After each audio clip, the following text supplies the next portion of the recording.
Ferret என்பது முஸ்டெலிடே குடும்பத்தைச் சேர்ந்த ஒரு சிறிய வளர்ப்பு இனமாகும். சராசரி நீளம் சுமார் 50 சென்டிமீட்டர், அவற்றின் எடை 1 முதல் 2 கிலோ மற்றும் அவற்றின் ரோமங்கள் கருப்பு, பழுப்பு, வெள்ளை அல்லது அந்த நிறங்களின் கலவையாக இருக்கலாம். இந்த இனம் பாலியல் ரீதியாக இருவகையானது. ஆண் இனங்கள் பெண்களை விட சற்று பெரியவை. பழங்காலத்திலிருந்தே ஃபெரட் வளர்க்கப்பட்டிருக்கலாம்.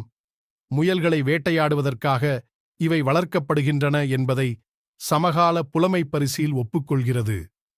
அமெரிக்காவில் மட்டும் 5 மில்லியனுக்கும் அதிகமான வீட்டுச் செல்லப் பிராணிகளின் முக்கிய தெரிவாக இது மாறியுள்ளது.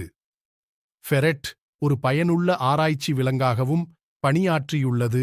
நரம்பியல் மற்றும் தொற்று நோய், குறிப்பாக இன்ஃப்ளூவன்சா ஆகியவற்றில் மேலதிக தகவல்களுக்கு எம்மோடு இணையுங்கள்.